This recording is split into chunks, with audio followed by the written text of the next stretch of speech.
Saudaraku yang dirahmati oleh Allah, apakah Anda merasa rezeki seakan sulit untuk didapat meski kita sudah bekerja keras? Mengapa orang-orang yang bekerja apa adanya dan hidup sederhana justru terlihat lebih mudah mendapatkan rezeki, sementara kita yang kerja keras setiap waktu malah tertatih-tatih? Apakah Allah tidak adil? Apakah doa-doa kita sia-sia? Saudaraku, pertanyaan-pertanyaan seperti itu mungkin pernah terlintas dalam hati kita. Namun, bisa jadi kita salah memahami sebab-sebab tertahannya rezeki.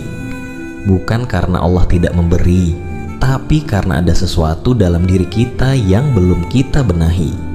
Di video ini, kita akan membahas hal-hal yang sering luput dari perhatian kita dan perbuatan yang justru bisa menjadi penghalang rezeki.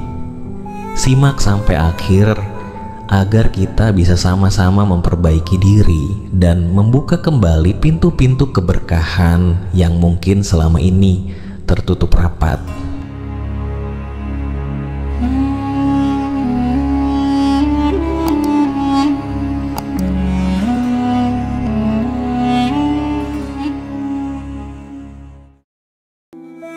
Assalamualaikum warahmatullahi wabarakatuh.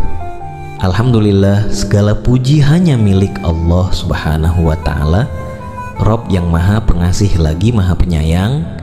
Shalawat serta salam semoga senantiasa tercurah kepada junjungan kita Nabi Muhammad Shallallahu Alaihi Wasallam beserta keluarga dan para sahabatnya. Saudaraku yang dirahmati Allah, semoga apapun yang menjadi hajat dan doa kita, baik yang berhubungan dengan kehidupan dunia maupun akhirat, segera dikabulkan oleh Allah. Semoga kita selalu diberi kesehatan, rezeki yang melimpah, dan senantiasa dalam lindungannya. Semoga Allah selalu memberikan kemudahan bagi setiap urusan yang sedang kita perjuangkan, dan semoga Allah kuatkan hati kita dalam menghadapi setiap ujian hidup dengan sabar dan penuh tawakal. Amin ya rabbal alamin. Saudaraku yang dirahmati Allah, ketika Anda merasa telah bekerja sekuat tenaga, bekerja tak kenal waktu, namun rezeki tak kunjung datang, semua pintu seolah tertutup dan hasil tak sebanding dengan usaha yang dicurahkan. Mungkin ada sesuatu yang tak kasat mata yang diam-diam menjadi penghalang turunnya keberkahan itu. Bisa jadi ada hal yang perlu diperbaiki dalam hubungan kita dengan Allah atau dengan sesama manusia. Oleh karena itu, marilah kita sejenak bermuhasabah dan memperbaiki amalan-amalan kita agar rezeki yang kita terima selalu disertai keberkahan.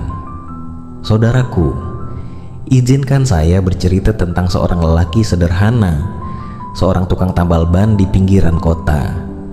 Setiap pagi ia membuka lapaknya lebih awal dari yang lain, meski penghasilannya tak seberapa. Ia dikenal jujur, ramah, dan yang paling menonjol, ia selalu menyempatkan diri sholat tepat waktu, bahkan di tengah-tengah sibuknya melayani para pelanggan. Ada satu hal yang membuat orang-orang kagum padanya. Ia tak pernah mengeluh soal rezeki. Ketika ditanya, apakah cukup dengan pekerjaan ini untuk menghidupi keluarga? Ia menjawab sambil tersenyum, Alhamdulillah, saya selalu yakin dan bertawakal hanya kepada Allah.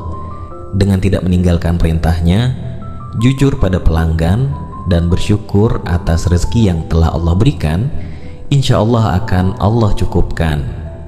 Dan benar saja, meskipun ia tidak punya usaha besar atau penghasilan tetap, tetapi hidupnya tenang, anak-anaknya bisa sekolah, dan keluarganya jarang sakit. Ia tidak kaya dalam harta, tapi luar biasa kaya dalam keberkahan. Terkadang, rezeki bukan soal jumlah, tapi soal keberkahan. Rezeki bukan hanya soal usaha keras, tapi juga seberapa bersih hati dan amalan kita di hadapan Allah.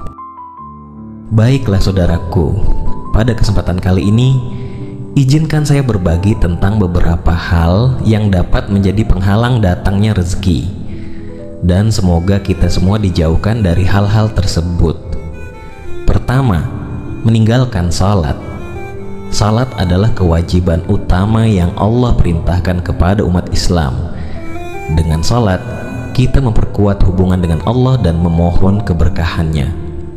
Allah berfirman dalam surah Taha ayat 132, dan perintahkanlah keluargamu untuk mendirikan salat dan bersabarlah kamu dalam mengerjakannya. Kami tidak meminta rezeki kepadamu, Kamilah yang memberi rezeki kepadamu, dan akibat yang baik adalah bagi orang yang bertakwa. Ketika seseorang meninggalkan sholat, itu berarti ia telah mengabaikan perintah Allah. Hal ini dapat menjadi penyebab tertahannya rezeki dan hilangnya keberkahan dalam hidup. Kedua, berbuat dosa dan maksiat. Dosa dan maksiat merupakan salah satu penghalang utama datangnya rezeki. Rasulullah Shallallahu Alaihi Wasallam bersabda, sesungguhnya seorang hamba akan terhalang dari rezeki karena dosa yang dilakukannya. Hadis riwayat Ahmad, Ibnu Majah, dan Hakim. Oleh karena itu, marilah kita senantiasa bertaubat, menjauhi perbuatan dosa, dan memperbaiki diri agar Allah melapangkan rezeki kita. Itulah sebabnya Rasulullah menyuruh kita untuk memperbanyak istighfar agar rezeki kita dimudahkan. Ketiga, kurang berbakti kepada orang tua. Berbakti kepada orang tua adalah salah satu amalan yang sangat mulia di sisi Allah.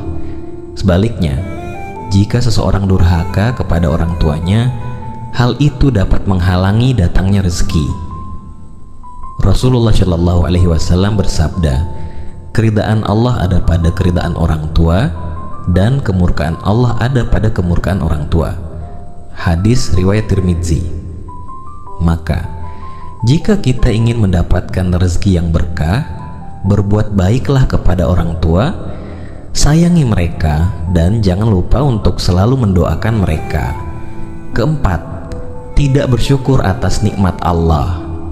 Allah telah menjanjikan bahwa barang siapa yang bersyukur atas nikmatnya, maka Allah akan menambah nikmat tersebut. Sebaliknya, jika seseorang tidak bersyukur, nikmat itu bisa saja dicabut. Allah berfirman dalam surah Ibrahim ayat 7, sesungguhnya jika kamu bersyukur, pasti kami akan menambah nikmat kepadamu. Namun jika kamu mengingkari nikmatku, maka sesungguhnya azabku sangat pedih. Bersyukur dapat diwujudkan melalui hati, ucapan, dan tindakan. Ketika kita bersyukur, Allah akan melimpahkan keberkahan dalam hidup kita. Kelima, memutus silaturahmi. Memutus hubungan dengan saudara atau kerabat dapat menjadi penyebab sulitnya rezeki. Rasulullah Shallallahu Alaihi Wasallam bersabda, barang siapa yang ingin diluaskan rezekinya dan dipanjangkan umurnya, maka hendaklah ia menyambung tali silaturahmi. Hadis riwayat Bukhari dan Muslim. Menjaga hubungan baik dengan keluarga dan kerabat tidak hanya mempererat kasih sayang, tetapi juga membuka pintu-pintu rezeki yang lebih luas. Saudaraku yang dirahmati oleh Allah, rezeki bukan hanya soal materi, kesehatan, ketenangan, keluarga yang harmonis, anak yang soleh, dan hidup yang damai. Semua itu adalah bagian dari rezeki yang tak ternilai. Jika selama ini pintu rezeki terasa sempit, jangan hanya bertanya, mengapa? Tapi tanyakan pula, apa yang bisa kuperbaiki? Sudahkah kita menjaga salat? Sudahkah kita menjauhi dosa? Sudahkah kita berbakti pada orang tua, bersyukur, dan menjaga silaturahmi? Mari kita perbaiki amalan kita. Dekatkan diri kepada Allah, bersihkan hati dari dosa, dan tebarkan kebaikan kepada sesama. Percayalah, ketika hubungan kita dengan Allah dan manusia baik, maka rezeki akan datang dari arah yang tak disangka-sangka. Semoga Allah melapangkan rezeki kita semua, menjauhkan kita dari perbuatan yang menghalangi keberkahan, dan menjadikan hidup kita penuh syukur, penuh berkah, dan penuh ridha-Nya. Amin ya rabbal alamin. Wassalamualaikum warahmatullahi wabarakatuh.